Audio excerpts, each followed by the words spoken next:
Le vin est omniprésent dans la Bible. Moi, j'aime bien utiliser le vin en cuisine, ça va sortir une viande hyper tendre, hyper savoureuse. Dieu, il est plus patient que les vignerons.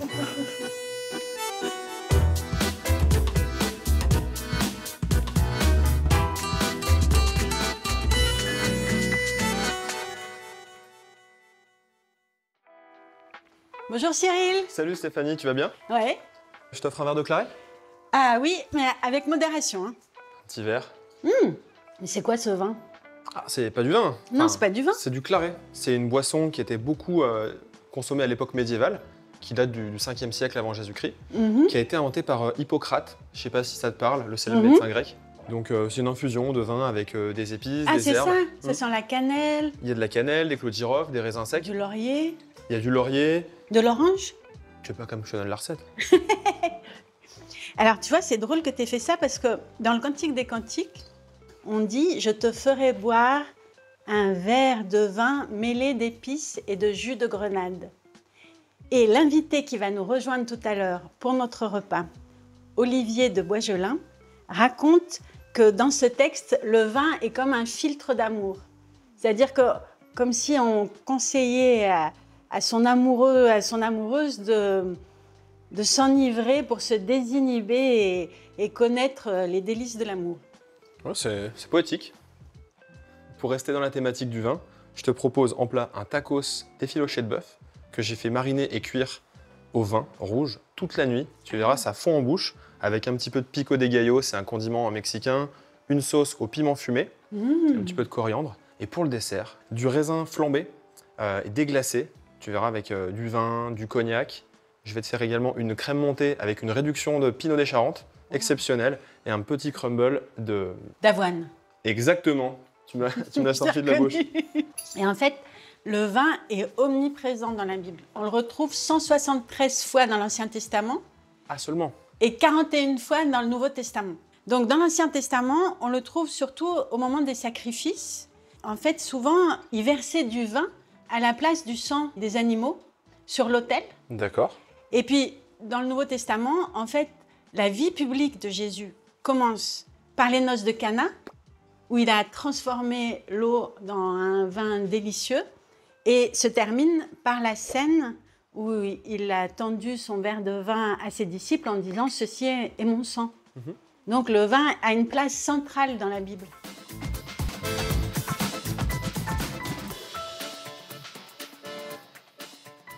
Moi, j'aime bien utiliser le vin en cuisine pour plusieurs raisons. Déjà, la première, aromatique, ça donne un bon goût. Alors, c'est sûr, il faut choisir du bon vin, hein, pas de la piquette.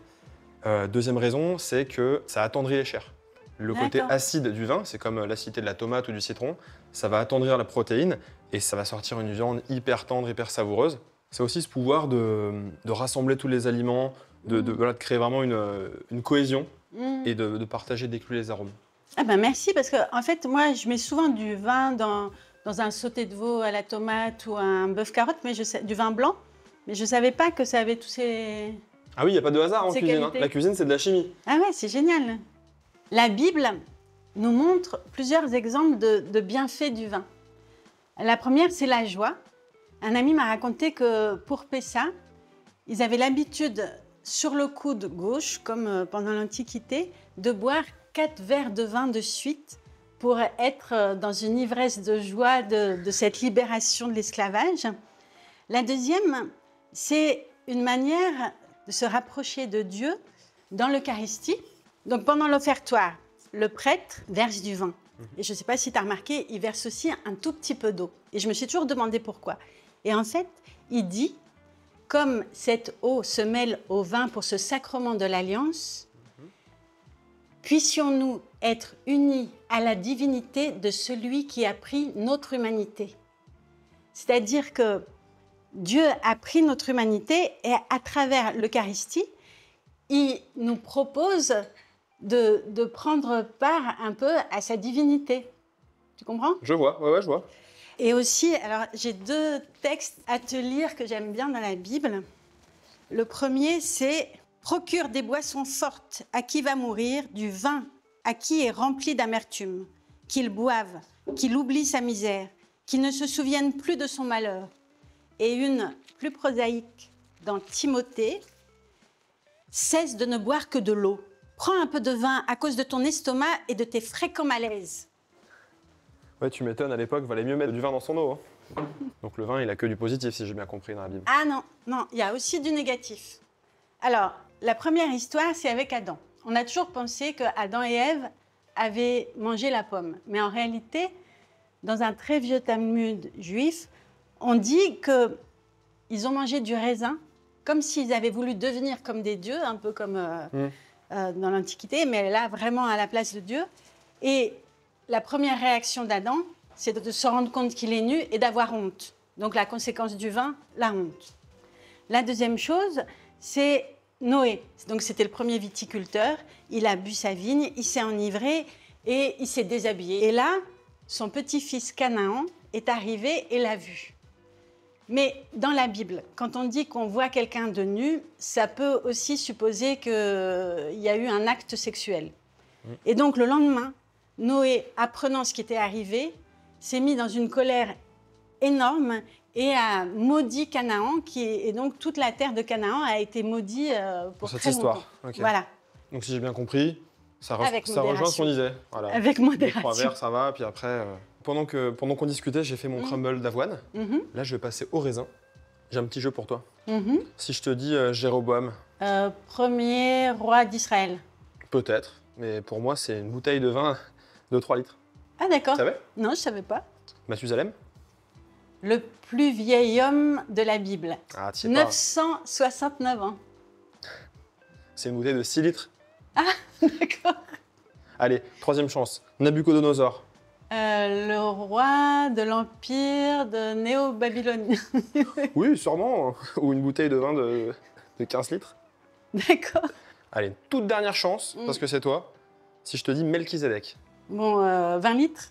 Et non, perdu, c'est 30. Vu que les grains de raisin sont quand même assez gros, je les coupe en 2. Ouais. Et ça va leur permettre aussi de cuire de manière plus uniforme. Là, je déglace au Pinot des Charentes. C'est un vin similaire au Porto. C'est des vins qui sont assez forts, assez sucrés et qui conviennent bien au dessert. D'accord. Là, je vais laisser compoter, une fois que ce sera un peu plus sec, et je vais déglacer avec du cognac. Tu as à la fois un vin qui va apporter tout son aromatique et un petit peu de sucre, et le cognac, lui, qui va servir à flamber. J'adore flamber. Et alors, tu sais que spiritueux et spirituel, ça a la même racine. Ah oui, maintenant que tu me le dis. L'esprit. Et en fait, on peut aussi, dans la Bible, être ivre de l'Esprit Saint. Pas seulement l'alcool. Pas seulement d'alcool. Par exemple, le prêtre Élie, en voyant Anne dans le temple, tellement comme ça, il a pensé, il a dit « Ah, mais elle a bu, elle est ivre et tout ça ». Et en fait, non, elle était remplie d'Esprit Saint. Elle ne pouvait pas avoir d'enfant. Elle est sortie du temple et ensuite, elle a eu Samuel. Elle n'avait pas consommé de spiritueux. Non, elle n'avait pas consommé de spiritueux. Et pendant la Pentecôte, les gens disaient « Ah, les apôtres, ils sont remplis de vin doux ». Et en fait, non, ils étaient remplis de l'Esprit Saint. Donc, ça a un sens aussi, qui est comme ça la même racine pour spirituel et spiritueux. Ouais, c'est joli. C'est une belle image. Donc, quand tu flambes, ce qui est important, c'est d'avoir une poêle qui est bien chaude pour être sûr que l'alcool va flamber. D'accord. Waouh. Ah, c'est super bon. Et avec le miel, une petite touche de romarin. Voilà, on va laisser infuser. Mais d'ailleurs, je me disais, pourquoi à la messe, je vois du vin blanc alors que c'est censé être le sang du Christ? Déjà, à l'époque de Jésus, quand il a tendu son verre, on ne sait pas si c'est du rouge ou du blanc, mais on peut imaginer que c'était plutôt du rouge parce que le vin blanc à l'époque était très cher et très rare. Et ensuite, pendant très longtemps, c'était du rouge pour l'Eucharistie, jusqu'au XIIIe siècle. Okay. Mais à un moment donné, il y a eu comme une sorte de ferveur où les prêtres se baladaient avec des ampoules de vin de messe pour les montrer aux fidèles. Les fidèles se précipitaient, l'ampoule se cassait, tout ça, donc les évêques ont dit stop. Aujourd'hui, il n'y a pas réellement d'interdiction de vin rouge. Ce qui est demandé, c'est que ce soit du vin naturel, sans additifs. Mais par exemple, Olivier de Boisgelin, il raconte quelque chose que je trouve très beau, c'est qu'en fait, quelque part, quand on voit du vin rouge, c'est à la couleur du sang. Oui. Donc on peut se dire plus facilement que c'est le sang du Christ.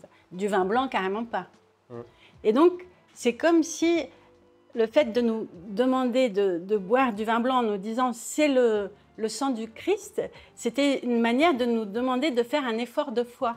On ne nous demande pas de rejouer la scène, on nous demande vraiment d'avoir la foi que cette hostie, c'est son corps et que ce vin, c'est son sang. Moi, ça me va mieux comme réponse, parce que d'habitude, quand je demande, on me dit que c'est pour pas tacher la nappe qui est sur l'autel. Ah mais, je crois que j'ai entendu justement Olivier de Boisgelin.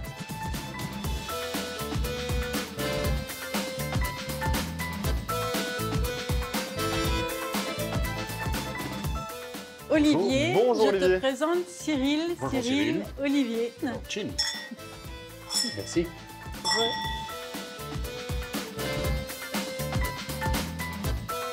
Je déguste déjà des yeux. C'est gentil. Et en général, c'est aussi bon que beau. Et voilà. On passe à table? Avec plaisir. Allez-y. On sent des fibres, mais ils fondent dans la bouche. C'est ça qui est... C'est la cuisson au vin. Alors dis-nous, Olivier, comme ça, t'es vigneron. Je suis vigneron. Tu fais quoi comme vin? Je fais du vin de Provence.